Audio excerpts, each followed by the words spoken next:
साथियों नमस्कार। आप सभी का बहुत बहुत स्वागत है मेरे YouTube चैनल ज्वाइन विद रोजगारशाला में। आज की वीडियो में मैं आपके लिए लेके आया हूं हमारी जो घटना चक्र भारतीय संविधान एवं राज्य व्यवस्था की सीरीज चल रही है। और हमारा पिछला टॉपिक था लोकपाल एवं उससे संबंधित आयोग। उसी टॉपिक के मैंने 50 क्वेश्चन आपके लिए कंप्लीट करा दिए थे। अब उससे आगे देखेंगे यानी कि 51 क्वेश्चन से। दोस्तों अगर आपको मेरी ये वीडियोज़ पसंद आ रही हैं तो आप प्लीज़ मेरे यूट्यूब चैनल ज्वाइन विद रोजगारशाला को सब्सक्राइब कर लीजिए, और वीडियो पसंद आती है तो लाइक भी कर दीजिए। और आगे देखते हैं 51 क्वेश्चन क्या कहता है। क्वेश्चन कहता है कि राज्य आयोग के अध्यक्ष के पद पर हुई रिक्ति की दशा में किसी एक सदस्य को अध्यक्ष के रूप में कार्य करने के लिए प्राधिकृत करने की शक्ति किसे है। तो इसका सही आंसर आपका विकल्प डी हो जाएगा, यानी कि राज्यपाल को है। देखते हैं इसकी व्याख्या को। यानी कि व्याख्या में कहा गया है कि मानव अधिकार संरक्षण अधिनियम 1993 की धारा 25 के अनुसार राज्य आयोग राज्य मानव अधिकार आयोग के अध्यक्ष की मृत्यु, पद त्याग या अन्य कारण से उसके पद में हुई रिक्ति की दशा में राज्यपाल अधिसूचना द्वारा सदस्यों में से किसी एक सदस्य को अध्यक्ष के रूप में तब तक कार्य करने के लिए प्राधिकृत कर सकेगा जब तक ऐसी रिक्ति को भरने के लिए अध्यक्ष की नियुक्ति नहीं हो जाती। देखते हैं अगला क्वेश्चन 52 कह रहा है कि निम्न में से कौन सा एक राज्य मानव अधिकार आयोग का कार्य नहीं है। तो इस क्वेश्चन का सही आंसर विकल्प डी हो जाएगा, मानव अधिकारों का उल्लंघन करने वालों को सजा देना। देखते हैं इस क्वेश्चन का विश्लेषण। यानी कि मानव अधिकारों का उल्लंघन करने वालों को सजा देना राज्य मानवाधिकार आयोग का कार्य नहीं है। अन्य सभी विकल्प राज्य मानवाधिकार आयोग के कार्यों के अंतर्गत आते हैं। देखते हैं 53 क्वेश्चन कह रहा है कि राज्य आयोग अपना वार्षिक प्रतिवेदन किसके समक्ष प्रस्तुत करता है। इस क्वेश्चन का सही आंसर विकल्प आपका बी हो जाएगा, राज्य सरकार। देखते हैं इस क्वेश्चन का विश्लेषण। मानव अधिकार संरक्षण अधिनियम 1993 के अनुसार राज्य आयोग स्टेट कमीशन से तात्पर्य राज्य मानव अधिकार आयोग से है। यह आयोग राज्य सरकार को वार्षिक प्रतिवेदन प्रस्तुत करता है। राज्य सरकार इस प्रतिवेदन को विधानमंडल के सदनों के समक्ष रखवाता है। 54 क्वेश्चन कह रहा है कि आयोग राज्य आयोग का प्रत्येक सदस्य एवं मानव अधिकार संरक्षण अधिनियम के अधीन कृत्यों का प्रयोग करने के लिए आयोग या राज्य आयोग द्वारा नियुक्त या प्राधिकृत प्रत्येक अधिकारी समझा जाता है। इस क्वेश्चन का सही आंसर विकल्प आपका बी हो जाएगा, लोक सेवक। बहुत ही महत्वपूर्ण प्रश्न है ये। देखते हैं इस क्वेश्चन की व्याख्या। यानी कि मानव अधिकार संरक्षण अधिनियम 1993 की धारा 39 के तहत राष्ट्रीय मानव अधिकार आयोग राज्य आयोग का प्रत्येक सदस्य एवं मानव अधिकार संरक्षण अधिनियम के अधीन कृत्यों का प्रयोग करने के लिए आयोग या राज्य आयोग द्वारा नियुक्त या प्राधिकृत प्रत्येक अधिकारी भारतीय दंड संहिता की धारा 21 के अर्थ में लोक सेवक समझा जाता है। देखते हैं आपका अगला क्वेश्चन 55 क्या कह रहा है। क्वेश्चन कह रहा है कि मानव अधिकार न्यायालयों में मानवों के संचालन के प्रयोजन अर्थ राज्य सरकार एक अधिवक्ता को विशिष्ट लोक सेवक लोक अभियोजक के रूप में विनिर्दिष्ट कर सकती है जो कम से कम वर्षों तक प्रैक्टिस कर रहा है। तो इस क्वेश्चन का सही आंसर विकल्प आपका डी हो जाएगा, यानी कि 7 वर्षों तक जो प्रैक्टिस कर रहा है। देखते हैं इस क्वेश्चन का विश्लेषण। यानी कि मानव अधिकार संरक्षण अधिनियम 1993 की धारा 31 के अनुसार राज्य सरकार प्रत्येक मानव अधिकार न्यायालय के लिए अधिसूचना द्वारा एक लोक अभियोजन विनिर्दिष्ट करेगी या किसी ऐसे अधिवक्ता को जिसने कम से कम 7 वर्ष तक अधिवक्ता के रूप में विधि व्यवसाय किया हो, उस न्यायालय में मामलों के संचालन के प्रयोजन के लिए विशेष लोक अभियोजक के रूप में नियुक्त करेगी। देखते हैं 56 क्वेश्चन कह रहा है कि भारतीय दंड संहिता की धारा 175, धारा 178, धारा 179, धारा 180 या धारा 228 में वर्णित अपराध के लिए अपराध के संदर्भ में मानव अधिकार आयोग को समझा जाता है। तो इस क्वेश्चन का सही आंसर विकल्प आपका बी हो जाएगा, यानी कि सिविल न्यायालय। देखते हैं इस क्वेश्चन का विश्लेषण। यानी कि मानव अधिकार संरक्षण अधिनियम 1993 की धारा 13 के क्लॉज 4 के अंतर्गत भारतीय दंड संहिता की धारा 175, धारा 178, धारा 179, धारा 180 या धारा 228 में वर्णित अपराध के संदर्भ में मानव अधिकार आयोग को सिविल न्यायालय समझा जाता है। साथ ही 1993 की अधिनियम की धारा 13 के क्लॉज 5 के तहत मानव अधिकार आयोग के समक्ष प्रत्येक कार्यवाही को भारतीय दंड संहिता की धारा 193 और धारा 228 के अर्थ में तथा धारा 196 के प्रयोजन के लिए न्यायिक कार्यवाही समझा जाता है। और आयोग को दंड प्रक्रिया संहिता 1973 की धारा 195 यानी कि 195 और अध्याय 26 के सभी प्रयोजनों के लिए सिविल न्यायालय समझा जाता है। देखते हैं क्वेश्चन 57 कह रहा है कि सशस्त्र बलों के सदस्यों द्वारा मानव अधिकारों के अतिक्रमण की शिकायतों के बारे में स्वप्रेरणा से या किसी अर्जी की प्राप्ति पर। तो इस क्वेश्चन का सही आंसर विकल्प आपका सी हो जाएगा, यानी कि केंद्रीय सरकार से रिपोर्ट मांग सकेगा। बहुत महत्वपूर्ण क्वेश्चन है ये। देखते हैं इस क्वेश्चन की व्याख्या, यानी कि मानव अधिकार संरक्षण अधिनियम 1993 की धारा 19 के अनुसार आयोग सशस्त्र बलों के सदस्यों द्वारा मानव अधिकारों के अतिक्रमण की शिकायतों के बारे में कार्रवाई करते समय निम्नलिखित प्रक्रिया अपनाएगा। अर्थात इसमें का पॉइंट कहता है कि आयोग स्वप्रेरणा से या किसी अर्जी की प्राप्ति पर केंद्रीय सरकार से रिपोर्ट मांग सकेगा। खा कहता है कि रिपोर्ट की प्राप्ति के पश्चात आयोग यथास्थिति शिकायत के बारे में कोई कार्रवाई नहीं करेगा या उस सरकार को अपनी सिफारिश कर सकेगा। 58 क्वेश्चन कह रहा है कि निम्न में से कौन सी एक संवैधानिक संस्था नहीं है। तो इस क्वेश्चन का सही आंसर विकल्प आपका ए हो जाएगा, मानवाधिकार आयोग। इस क्वेश्चन का विश्लेषण है, मानवाधिकार आयोग संविधानिकतर संस्था है जिसका गठन मानवाधिकार संरक्षण अधिनियम 1993 द्वारा किया गया है। अन्य तीनों संस्थाओं का उल्लेख संविधान में है। राज्य वित्त आयोग अनुच्छेद 243 के झा एवं 243 माह तक संसद का सचिवालय अनुच्छेद 98, केंद्रीय वित्त आयोग अनुच्छेद 280 एवं 281। देखते हैं 59 क्वेश्चन कह रहा है कि निम्न में से किस एक की प्रायस्थिति अन्य तीनों से भिन्न है। इस क्वेश्चन का सही आंसर विकल्प आपका सी हो जाएगा, राष्ट्रीय मानवाधिकार आयोग। इस क्वेश्चन का विश्लेषण है, राष्ट्रीय मानवाधिकार आयोग एक संविधानिक निकाय है जबकि अन्य तीनों राष्ट्रीय पिछड़ा वर्ग आयोग अनुच्छेद 338 बी तथा पिछड़े वर्गों की दशाओं के अन्वेषण के लिए आयोग की नियुक्ति अनुच्छेद 340, वित्त आयोग अनुच्छेद 280 एवं निर्वाचन आयोग अनुच्छेद 324 संवैधानिक निकाय हैं। देखते हैं क्वेश्चन नंबर 60 कहता है कि निम्नलिखित में से कौन सही सुमेलित नहीं है। तो इस क्वेश्चन का सही आंसर विकल्प आपका बी हो जाएगा, राष्ट्रीय विकास परिषद 1954 ये सुमेलित नहीं है, अन्य तीनों विकल्प सुमेलित हैं। देखते हैं इस क्वेश्चन की व्याख्या में कहा गया है कि अंतर्राज्यीय परिषद की स्थापना 1990 में हुई, राष्ट्रीय विकास परिषद की स्थापना 1952 में हुई और केंद्रीय सतर्कता आयोग की स्थापना 1964 में हुई और राष्ट्रीय मानवाधिकार आयोग की स्थापना 1993 में हुई। देखते हैं क्वेश्चन नंबर 61 कह रहा है कि संविधान पुनः निरीक्षण के लिए नियुक्त राष्ट्रीय आयोग से संबंधित निम्नलिखित कथनों पर विचार कीजिए। तो इसमें पहला स्टेटमेंट है कि इसकी रिपोर्ट अनुशंसात्मक प्रकृति की होगी। दूसरा स्टेटमेंट है इसकी नियुक्ति संसद की अनुमोदन से हुई है और तीसरा स्टेटमेंट है इसकी अध्यक्षता जस्टिस M.N. वेंकटचलैया कर रहे हैं और चौथा स्टेटमेंट है यह देश की सामाजिक आर्थिक आवश्यकताओं पर अपना ध्यान केंद्रित करेगा। तो इस क्वेश्चन का सही आंसर विकल्प आपका बी हो जाएगा। इसमें स्टेट 1 और 3 सही हैं, अन्य स्टेटमेंट गलत हैं। देखते हैं इस क्वेश्चन का विश्लेषण, संविधान के पुनर्निरीक्षण के लिए आयोग की नियुक्ति 22 फरवरी 2000 को जस्टिस M.N. वेंकटचलैया की अध्यक्षता में केंद्रीय सरकार द्वारा की गई थी, न कि संसद द्वारा। इसका कार्य संविधान के विगत 50 वर्षों के कार्यान्वयन की समीक्षा करना और आज के समय में इसकी प्रभावशीलता का आकलन करना था। आयोग ने अपनी अंतिम रिपोर्ट 31 मार्च 2002 को पेश की।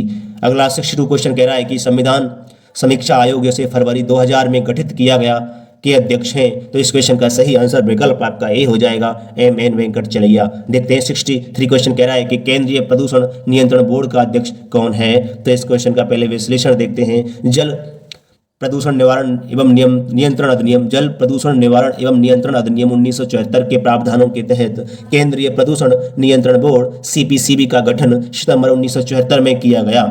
इस अधिनियम के अनुसार केंद्रीय प्रदूषण नियंत्रण बोर्ड का एक पूर्णकालिक अध्यक्ष होगा तथा केंद्र सरकार द्वारा पर्यावरण से संबंधित मामलों में विशेष ज्ञान या व्यावहारिक अनुभव वाले व्यक्ति को अथवा पर्यावरण से संबंधित संस्थानों के प्रशासन के ज्ञान और अनुभव वाले व्यक्ति को इसका अध्यक्ष नामित किया जाएगा।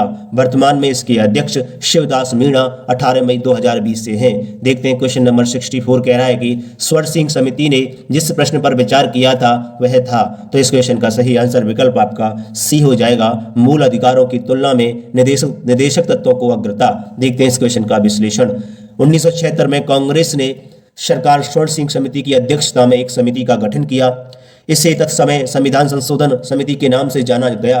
42वां संविधान संशोधन 1976 इसी समिति की सिफारिशों का परिणाम है। इसने भारत के लिए राष्ट्रपतीय प्रणाली पर विचार करते हुए इसे अनुपयुक्त बताया।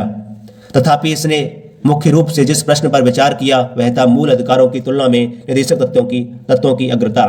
65 क्वेश्चन कह रहा है कि केंद्रीय सतर्कता आयोग की स्थापना किसकी अनुशंसा पर की गई? तो इस क्वेश्चन का सही आंसर विकल्प आपका सी हो जाएगा, संथानम समिति। इसकी व्याख्या है केंद्रीय सतर्कता आयोग की स्थापना संथानम समिति की सिफारिशों पर केंद्र सरकार ने फरवरी 1964 में की। राष्ट्रपति द्वारा एक अध्यादेश जारी किए जाने के फलस्वरूप केंद्रीय सतर्कता आयोग को 25 अगस्त 1998 से सांविधिक दर्जा देकर एक बहुसदस्यीय आयोग बना दिया गया। केंद्रीय सतर्कता आयोग अधिनियम वर्ष 2003 में संसद द्वारा अधिनियमित किया गया, जिसके तहत इसमें अध्यक्ष के रूप में केंद्रीय सतर्कता आयोग सीवीसी के साथ 2 से अनधिक सतर्कता आयोग सदस्य होते हैं। देखते हैं क्वेश्चन नंबर 66 कह रहा है कि भारतीय संविधान का कौन सा अनुच्छेद केंद्रीय सतर्कता आयोग का वर्णन करता है? इस क्वेश्चन का सही आंसर विकल्प आपका डी हो जाएगा। इनमें से कोई सा भी विकल्प सही नहीं है। देखते हैं इस क्वेश्चन का विश्लेषण में कहा गया है कि केंद्रीय सतर्कता आयोग का गठन वर्ष 1964 में केंद्र सरकार द्वारा पारित एक प्रस्ताव के तहत हुआ था। संतानम समिति की सिफारिश पर इसका गठन हुआ था। सितंबर 2003 में संसद द्वारा पारित विधि द्वारा इसे सांविधिक दर्जा दिया गया है। इसका उल्लेख संविधान में नहीं है। क्वेश्चन नंबर 67 कह रहा है कि निम्नलिखित में से कौन सा आयोग में सही सुमेलित नहीं है? इस क्वेश्चन का सही आंसर विकल्प सी और डी हो जाएगा, यानी कि भ्रष्टाचार निरोधक कानून 1985 नहीं है और प्रवर्तन निदेशालय ये 2000 नहीं है। देखते हैं इस क्वेश्चन की व्याख्या। केंद्रीय अन्वेषण ब्यूरो की स्थापना वर्ष 1963 में तथा केंद्रीय सतर्कता आयोग की स्थापना वर्ष 1964 में, यानी कि 63 में और 64 में हुई थी, जबकि भ्रष्टाचार निरोधक कानून 1988 में निर्मित हुआ था और प्रवर्तन निदेशालय की स्थापना में वर्ष 1956 में हुई थी। अतः स्पष्ट है कि विकल्प सी और डी सही सुमेलित नहीं है। क्वेश्चन नंबर 68 कह रहा है कि मंडल आयोग जिसके प्रस्तावों ने अक्षुण्ण विवाद का सूत्रपात किया है को गठित करने वाले थे? इस क्वेश्चन का सही आंसर विकल्प आपका बी हो जाएगा, मोरारजी देसाई। इसकी व्याख्या है मंडल आयोग पिछड़ा वर्ग आयोग वर्ष 1979 में तत्कालीन प्रधानमंत्री मोरारजी देसाई के नेतृत्व वाली जनता पार्टी सरकार द्वारा सामाजिक और शैक्षिक रूप से पिछड़े लोगों की पहचान करने के लिए संविधान के अनुच्छेद 340 के प्रावधानों के तहत गठित किया गया था। इसके अध्यक्ष बिंदेश्वरी प्रसाद मंडल थे। इस आयोग में अन्य 4 सदस्य थे, दीवान मोहनलाल, RR भोले, दीनबंधु साहू और के सुब्रमण्यम। इनमें से दीनबंधु साहू के नवंबर 1979 में स्वास्थ्य कारणों से इस्तीफा देने के कारण उनके स्थान पर LR नाइक को सदस्य नियुक्त किया गया था। इस आयोग ने 31 दिसंबर 1980 को अपनी रिपोर्ट राष्ट्रपति को सौंपी। देखते हैं 69 क्वेश्चन कह रहा है कि मंडल आयोग रिपोर्ट किस वर्ष प्रस्तुत की गई? इस क्वेश्चन का सही आंसर विकल्प आपका सी हो जाएगा, 1980 में। अगला क्वेश्चन नंबर 70 है कि वर्ष 1990 में अनुसूचित जाति एवं जनजाति राष्ट्रीय आयोग की रिपोर्ट के अनुसार अनुसूचित जाति एवं जनजाति के अत्याचार का कारण नहीं है। इस क्वेश्चन का सही आंसर विकल्प आपका डी हो जाएगा, धार्मिक कारण। देखते हैं इस क्वेश्चन का विश्लेषण। वर्ष 1990 में अनुसूचित जाति एवं जनजाति राष्ट्रीय आयोग की रिपोर्ट के अनुसार अनुसूचित जाति एवं जनजाति के अत्याचार के कारणों में शामिल हैं, यानी कि भूमि निर्वर्सन, बंधुआ मजदूरी और ऋणग्रस्तता, जबकि धार्मिक कारण इसमें शामिल नहीं है।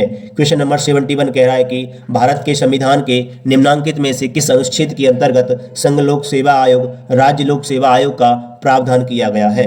इस क्वेश्चन का सही आंसर विकल्प आपका ए हो जाएगा, अनुच्छेद 315। इसकी व्याख्या है संविधान के अनुच्छेद 315 के अनुसार संघ के लिए एक संघ लोक सेवा आयोग और प्रत्येक राज्य के लिए एक लोक सेवा आयोग होगा। साथ ही 2 या 2 से अधिक राज्यों के परस्पर करार और उन राज्यों के विधानमंडलों के इस आशय का संकल्प पारित करने पर संसद विधि द्वारा उन राज्यों के लिए संयुक्त लोक सेवा आयोग हेतु उपबंध कर सकती है। देखते हैं क्वेश्चन नंबर 72 कह रहा है कि भारत के संघ लोक सेवा आयोग के लिए निम्न में से कौन सा विकल्प सही नहीं है? इस क्वेश्चन का सही आंसर विकल्प आपका बी हो जाएगा। इसका राज्य लोक सेवा आयोग से कोई लेना देना नहीं है। इस क्वेश्चन की व्याख्या देखते हैं, यानी कि अनुच्छेद आर्टिकल 315 के अंतर्गत संघ एवं राज्यों के लिए लोक सेवा आयोगों के गठन का प्रावधान किया गया है। इसके अंतर्गत संघ एवं राज्य का यह कर्तव्य होगा कि वह अपनी सेवाओं की नियुक्ति के लिए लोक सेवा आयोग की स्थापना करे।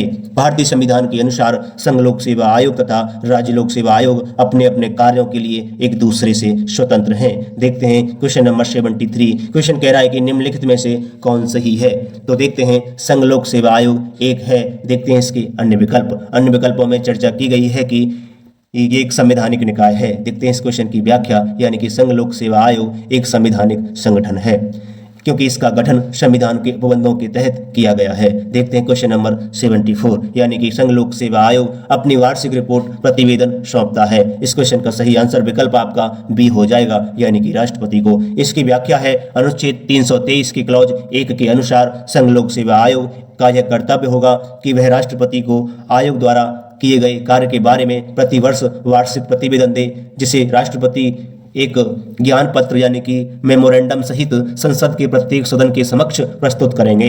इस ज्ञान पत्र में उन विषयों का उल्लेख किया जाता है जिनमें आयोग की सिफारिशों को स्वीकार नहीं किया गया, साथ ही उन सिफारिशों को न मानने के कारणों का भी उल्लेख किया जाता है। देखते हैं क्वेश्चन नंबर 75। क्वेश्चन कह रहा है कि 2 या अधिक राज्यों के लिए एक संयुक्त राज्य लोक सेवा आयोग की स्थापना की जा सकती है। तो इस क्वेश्चन का सही आंसर विकल्प आपका सी हो जाएगा, यानी कि विकल्प ए तथा बी दोनों सही हैं। यानी कि यदि संबंधित राज्य इस संबंध में करार करते हैं और बी कह रहा है कि संसद विधि द्वारा संयुक्त लोक सेवा आयोग नियुक्त करता है। इसकी व्याख्या देख लेते हैं, बहुत ही महत्वपूर्ण प्रश्न है, यानी कि MPPCS प्री 2020 में पूछा गया प्रश्न। इसकी व्याख्या है, संविधान के अनुच्छेद 315 के क्लॉज 2 के तहत यदि 2 या अधिक राज्य यह करार करते हैं कि राज्यों के उस समूह के लिए एक ही लोक सेवा आयोग होगा, और यदि इस आशय का संकल्प उन राज्यों में से प्रत्येक राज्य के विधानमंडल के सदन द्वारा, जहां 2 सदन है, वहां प्रत्येक सदन द्वारा पारित किया जाता है, तो संसद उन राज्यों की आवश्यकताओं की पूर्ति के लिए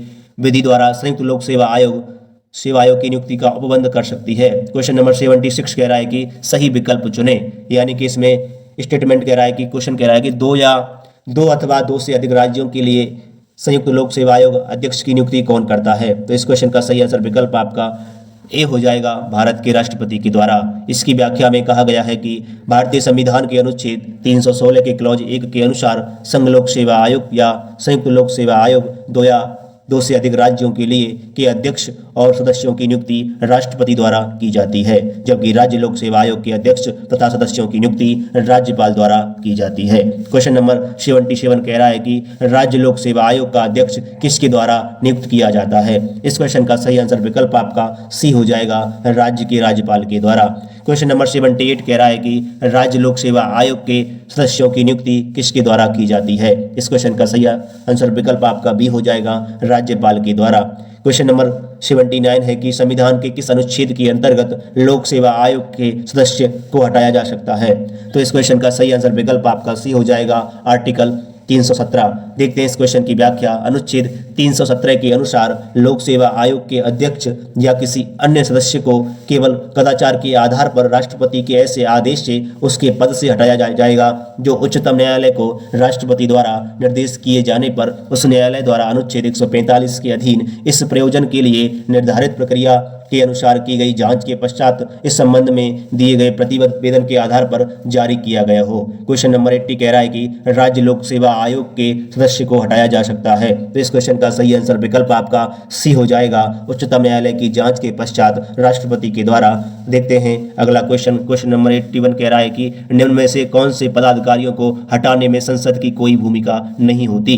तो पहला स्टेटमेंट है उच्च न्यायालय के न्यायाधीशों को, दूसरा स्टेटमेंट है उच्चतम न्यायालय के न्यायाधीशों को, तीसरा है संघ लोक सेवा आयोग के अध्यक्षों को, और चौथा है भारत के नियंत्रक और महालेखा परीक्षक को। तो इस क्वेश्चन का सही आंसर विकल्प आपका डी हो जाएगा।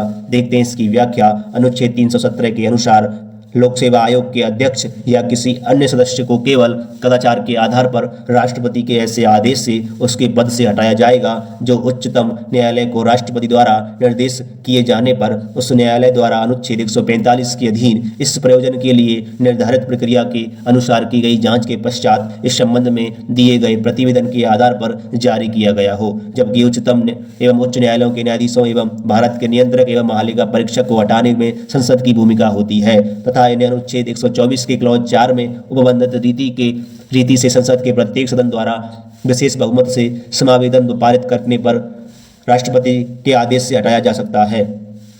क्वेश्चन नंबर 82 कह रहा है कि निम्न में से किस मामले में राज्य लोक सेवा आयोग से परामर्श नहीं लिया जाता है। तो इस क्वेश्चन का सही आंसर विकल्प आपका डी हो जाएगा, सिविल सेवाओं का स्थानांतरण। देखते हैं इस क्वेश्चन की व्याख्या, यानी कि अनुच्छेद 320 के अंतर्गत राज्य लोक सेवा आयोग के कृत्यों में सिविल सेवकों के स्थानांतरण का कार्य सम्मिलित नहीं है, जबकि प्रश्नगत अन्य कार्य राज्य लोक सेवा आयोग के कृत्यों में शामिल हैं। इसलिए सिविल सेवकों के स्थानांतरण संबंधी परामर्श राज्य लोक सेवा आयोग से नहीं लिया जाता है। देखते हैं क्वेश्चन नंबर 83 कह रहा है कि किसी राज्य लोक सेवा आयोग के कार्यों को निम्नलिखित में से किस एक के अनुमोदन से संघ लोक सेवा आयोग को सौंपा जा सकता है। तो इस क्वेश्चन का सही आंसर विकल्प आपका डी हो जाएगा, भारत के राष्ट्रपति के द्वारा। देखते हैं इस क्वेश्चन की व्याख्या, यानी कि संविधान के अनुच्छेद 315 के क्लॉज 4 के तहत राज्यपाल की सिफारिश पर राष्ट्रपति के अनुमोदन से किसी राज्य लोक सेवा आयोग के कार्यों को संघ लोक सेवा आयोग को सौंपा जा सकता है। क्वेश्चन नंबर 84 कह रहा है कि संघ लोक सेवा आयोग राज्य की आवश्यकताओं की पूर्ति के लिए सहमत हो सकता है। तो इस क्वेश्चन का सही आंसर विकल्प आपका डी हो जाएगा, राज्यपाल की मांग और राष्ट्रपति की संस्तुति पर। देखते हैं इस क्वेश्चन की व्याख्या, यानी कि संविधान के अनुच्छेद 315 के क्लॉज 4 के अनुसार यदि किसी राज्य का राज्यपाल संघ लोक सेवा आयोग से ऐसा करने पर अनुरोध करता है तो वह राष्ट्रपति के अनुमोदन से उस राज्य की सभी या किन्हीं आवश्यकताओं की पूर्ति के लिए सहमत हो जाएगा, यानी कि सहमत हो सकेगा। क्वेश्चन नंबर 85 कह रहा है कि उत्तर प्रदेश के राज्य लोक सेवा आयोग के कार्यों का विस्तार किया जा सकता है। तो इस क्वेश्चन का सही आंसर विकल्प आपका डी हो जाएगा, उत्तर प्रदेश विधानमंडल के द्वारा। देखते हैं इस क्वेश्चन की व्याख्या। अनुच्छेद 321 के अनुसार राज्य विधानमंडल द्वारा बनाए गए अधिनियम के द्वारा राज्य लोक सेवा आयोग को राज्य की सेवाओं अथवा किसी स्थानीय प्राधिकारी या विधि द्वारा गठित अन्य नियमित निकाय या किसी लोक संस्था की सेवाओं से संबंधित अतिरिक्त कार्य प्रदान किए जा सकते हैं। अतः राज्य विधानमंडल द्वारा बनाई गई अधिनियम के तहत राज्य लोक सेवा आयोग के कार्य क्षेत्र का विस्तार किया जा सकता है। क्वेश्चन नंबर 86 कह रहा है कि उत्तर प्रदेश लोक सेवा आयोग के व्यय किस निधि पर भारित होते हैं। तो इस क्वेश्चन का सही आंसर विकल्प आपका बी हो जाएगा, यानी कि राज्य की संचित निधि पर। इसकी व्याख्या है, संविधान के अनुच्छेद 322 के अनुसार संघ लोक सेवा आयोग के व्यय भारत की संचित निधि पर, जबकि राज्य लोक सेवा आयोगों के व्यय संबंधित राज्य की संचित निधि पर भारित होते हैं। देखते हैं क्वेश्चन नंबर 87 कह रहा है कि राजस्थान लोक सेवा आयोग अपने कार्यों का प्रतिवेदन प्रस्तुत करता है। तो इस क्वेश्चन का सही आंसर विकल्प सी हो जाएगा, राज्यपाल के समक्ष। इसकी व्याख्या है, संविधान के अनुच्छेद 323 के क्लॉज 2 के प्रावधानों के तहत राज्य लोक सेवा आयोग का यह कर्तव्य है कि वह राज्य के राज्यपाल को आयोगों के कार्य के बारे में प्रतिवर्ष प्रतिवेदन दे तथा ऐसे प्रतिवेदन प्राप्त होने पर राज्यपाल उसकी प्रति राज्य के विधानमंडल के समक्ष रखवाता है। क्वेश्चन 88 कह रहा है कि भारत में पहली बार लोक सेवा आयोग की स्थापना किस अधिनियम से हुई, वह कौन सा था। तो इस क्वेश्चन का सही आंसर विकल्प आपका सी हो जाएगा, गवर्नमेंट ऑफ इंडिया एक्ट 1919। इसकी व्याख्या है, 1919 के भारत शासन अधिनियम की धारा 96C के अंतर्गत भारत में प्रथम लोक सेवा आयोग 1 अक्टूबर 1926 को स्थापित किया गया। उस समय इसमें एक अध्यक्ष तथा 4 सदस्य थे। सर रॉस बारकर इसके प्रथम अध्यक्ष थे। 1935 के अधिनियम के तहत इसका नाम 1 अप्रैल 1937 को संघीय फेडरल लोक सेवा आयोग रखा गया तथा 26 जनवरी 1950 को भारतीय संविधान के लागू होने के साथ यह संघ यूनियन लोक सेवा आयोग में परिवर्तित हो गया। प्रांतीय स्तर पर पहली बार 1930 में मद्रास सेवा की स्थापना की गई। 1935 के अधिनियम के तहत प्रत्येक प्रांत या प्रांतों के समूह के लिए प्रोविंशियल लोक सेवा आयोग हेतु भी प्रावधान किए गए थे, जिसके तहत 1937 में 7 प्रांतीय लोक सेवा आयोग स्थापित हुए थे। देखते हैं क्वेश्चन नंबर 89 कह रहा है कि किस प्रावधान के अंतर्गत मध्य प्रदेश लोक सेवा आयोग का गठन किया गया। तो इस क्वेश्चन का सही आंसर विकल्प आपका भी हो जाएगा, राज्य पुनर्गठन अधिनियम 1956 की धारा 118 के क्लॉज 3 के अंतर्गत। इसका विश्लेषण है, मध्य प्रदेश लोक सेवा आयोग का